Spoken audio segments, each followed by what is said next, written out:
Sorry এটা অনেকটা সমস্যা হয়ে গেছিলো।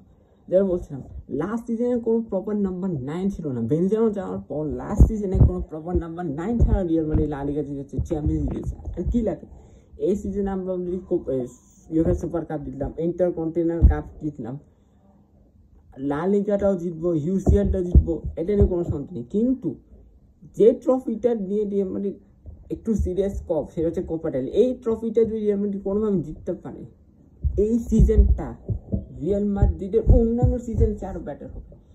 এই কথা কেন বলছি, দেখেন রিয়াল মাদ্রিদ যখন লিভারপুলের কাছে হারলো চ্যাম্পিয়ন্স লিগের ম্যাচে, ইভেন এলি ক্লাবের কাছে যখন হারলো লা লিগায়, তখন অনেকে বলছিল যে রিয়াল মাদ্রিদের দান আর হবে না, রিয়াল মাদ্রিদ কোনো দলই না। No, I not saying this. দেখেন বার্সেলোনা ফ্যানদের উদ্দেশ্যে আমি শুধু একটাই কথা বলবো, তোমাদের দল কি অবস্থায় আছে সেটা তোমরা নিজেরা দেখছো। তো বার্সেলোনার ফ্যানদেরকে আমি কিন্তু ডিসরেসপেক্ট করছি না, বা বার্সাকে আমি ডিসরেসপেক্ট করছি না। বার্সা আমাদের রাইভাল ছিল, আছে, থাকবে। অ্যাটলেটিকো মাদ্রিদ আমাদের রাইভাল, কিন্তু এই বার্সেলোনা, এই অ্যাটলেটিকো মাদ্রিদ, রিয়াল মাদ্রিদের প্রতি যে একটা হিংসা তাদের, বা রিয়াল মাদ্রিদের সাকসেসের প্রতি তাদের যে একটা জেলাসি ফিল হচ্ছে, এটা তাদের জন্য একটা বড় সমস্যা। বার্সা যখন প্রথম দিকে ম্যাচের পর ম্যাচ জিততে শুরু করছিল, তখন তারা মনে ছিল আমরা লিগ জিতে গেছি। ব্রো, লা লিগা ইজ নট এ ইজি। লা লিগা জিতা এত ইজি না। ওয়ার্ল্ডের one of the hardest league হচ্ছে লা লিগা। এমনকি বলবে সিরিয়ায় খুব, সিরিয়ায় ওইরকম টাফ না। সিরিয়াতে আমরা এখন ওয়ান সাইডে ডমিনেশন দেখছি রিসেন্ট টাইমসে, কিন্তু লা লিগা এমন একটা লিগ যেখানে কোন দল কোন সময় টাইটেল জিতবে এটা বলা খুবই টাফ। অ্যাটলেটিকো মাদ্রিদ বর্তমানে এক নাম্বার রয়েছে, পরে সময় হচ্ছে অ্যাটলেটিকো মাদ্রিদ। আর অ্যাটলেটিকো মাদ্রিদের জন্য তাহলে লা লিগা যেরকম ব্যাপার না ভাই। রিয়াল মাদ্রিদ যেদিন ফিরে আগুনের মতো জ্বলবে না, সেদিন কোন দল পাত্তা হবে না।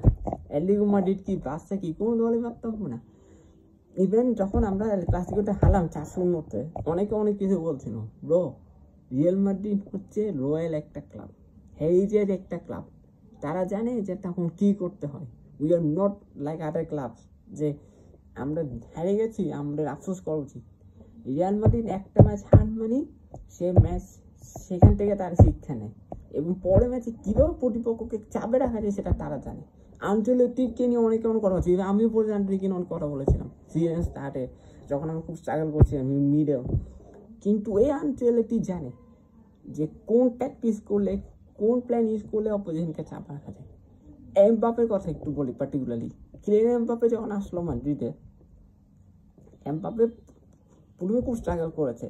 ইভেন বিনি যে ম্যাচগুলোতে খেলেনি, সেই ম্যাচও দেখেছি এমবাপে তাকে লেফট সাইডে খেলা হয়েছে, সেখানে সে খুব স্ট্রাগল করেছে। কিন্তু গতকাল ম্যাচে সে যে পারফর্মটা দিয়েছে, ইভেন ইন্টারকন্টিনেন্টাল কাপ ফাইনালে যেভাবে সে পারফর্ম করেছে, এমবাপে যদি তার আগের ফর্মে ফিরে যায় না, এমবাপেকে এখনো খুবই না। রদ্রিগো, আমি মনে করি মাদ্রিদ স্কোয়াডের সবচেয়ে আন্ডাররেটেড প্লেয়ার সে বর্তমানে। এই রদ্রিগোর মতো প্লেয়ার আর মনে হয় মাদ্রিদ হয়তো ফিউচারে পাবেও না, বিকজ রদ্রিগো অনেকটা প্লেয়ার যে দেখবেন ক্রুশিয়াল ম্যাচগুলোতে আপনাকে গোল স্কোর করে দেবে। ম্যান সিটির সাথে যে ইউসিএল ম্যাচে Real Madrid almost locked out হয়ে গেছিল, সেই ম্যাচে কী করলো রদ্রিগো, দুটো ক্রুশিয়াল গোল করেছে। ইভেন চেলসির সাথে ম্যাচে একটা সে ক্রুশিয়াল গোল করেছিল। So Rodrygo underrated. Brahim Diaz এখনও অনেক জ্ঞান, অনেক সময় পড়ে আছে, তাকে আরও ডেভেলপ করতে হবে। এন্ড্রিক আনফর্চুনেটলি সে সুযোগটা পাচ্ছে না, বাট স্টিল আমি মনে করি সে নিজেকে ডেভেলপ করলে হয়তো টাইমটা। আড্ডাগুলারকে নিয়ে আসলে কিছু করার নেই, অসাধারণ একটা প্লেয়ার। মানে মামুন করিম মেসি রোজিলের পর তাকে আমার প্রপার জেনুইন একটা প্লেয়ার লেগেছে মাদ্রিদে। মডরিচটা ইউজুয়াল সেটা আগের মতোই পারফর্ম করে যাচ্ছে। বালবার্ডের কথা তো বললাম না, গতকাল যে শটে সে গোলটা করলো, মানে লিটারালি মাথা নষ্ট করে একটা গোল ছিল।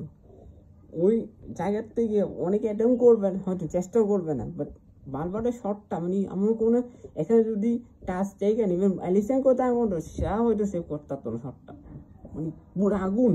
বেলিংহাম তো মানে অসাধারণ খেলছে, তার মানে পজিশনে সুইচ করার পর থেকে সে তো লিটারেলি ফায়ার। আর রুডিগার তো আছে পাগলাটের টাইপের, কিন্তু তার যে পারফরমেন্স, মানে রাউল সেন্সিও মানে রিয়াল মাদ্রিদের নেক্সট সার্জিও রামোস হবে সে। তাকে হয়তো সে রিসেন্টলি একটু কম গেম টাইম পাচ্ছে, but man is damn good. Frank Garcia তো আছে, তার মেনলি ফালের মেনলি টু বি অনেস্ট আমি মনে করি তাকে সেল করাটা সবচেয়ে বেটার হবে, যেহেতু উইন্টার ট্রান্সফার উইন্ডোতে রিয়েল প্লেয়ার কেনার চেষ্টা করবে। আমি চাইবো যে আলফোনসো ডেভিস যদি আনা যায় বেটার হবে, সে হয়তো ফ্রি এজেন্ট আসবে মোস্ট প্রবলি। অ্যালেক্সান্ডার আর্নল্ডটা শিওর না, যদি লিভারপুল ইউসিএল এবং প্রিমিয়ার লিগ জিতে তার কন্ট্রাক্ট হয়তো রিনিউ হতে পারে, not sure about that, but তার আছে চান্সেস খুব কম। এবং কোনো কারণে যদি জাভি আলোনসো আসে সেক্ষেত্রে ফ্লোরেন উইটস এবং হয়তো ফ্রিম্পংকে আমরা দেখতে পারি মাদ্রিদে, বাট ফ্রিম্পং আসার চান্সেস কম। যদি জাভি আলোনসো আসে নেক্সট সিজনে তাহলে ফ্লোরেন উইটস হয়তো আসবে টিমে। আর আনচেলত্তি তো 2026 পর্যন্ত তার কন্ট্রাক্ট আছে, শিওর না সে আসলে থাকবেই না 2026 পর্যন্ত। আসলে প্যারিস কি ডিসিশন নিচ্ছে, কি কথা হয়েছে আনচেলত্তির সাথে, ওইটা বড় খুবই টাফ। আর যে রিজার্ভ প্লেয়ার আছে লুলিন কয়েকটা ম্যাচে খুব ভালো করেছে, মানে অনেকে বলবে সে খারাপ করেছেন, আমি মনে করি সে কোর্টটা এসেছে কয়েকটা ম্যাচে খুব ভালোই করেছে। কোর্টটা তো অ্যাজ ইউজুয়াল অসাধারণ পারফর্ম করেছে, গতকাল ম্যাচে 2-3টে ক্রুশিয়াল সেভ দিয়েছে। সো ওভারঅল স্কোয়াড খুব ভালো, বাট স্টিল আমি মনে করি কয়েকটা পজিশনের প্লেয়ার খুব দরকার। এবং ওই জায়গাতে যদি আমরা প্লেয়ার কিনি হয়তো নেক্সট সিজনে আমরা সব ট্রফি জিততে পারবো বলে আশা করছি। এই সিজনও কিন্তু আমরা সামনে এখন সুযোগ আছে আরও কয়েকটি ট্রফি জিতার।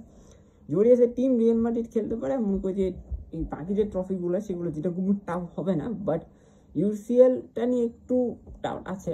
বাট যেহেতু দলটা মাদ্রিদ, উই নেভার নো কোন সময় কী হয়ে যেতে পারে, আনপ্রেডিক্টেবল কিছু হয়ে যেতে পারে। সো এটা ছিল।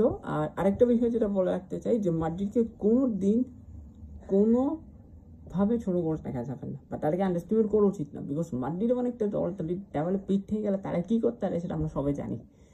সো সবাইকে ধন্যবাদ।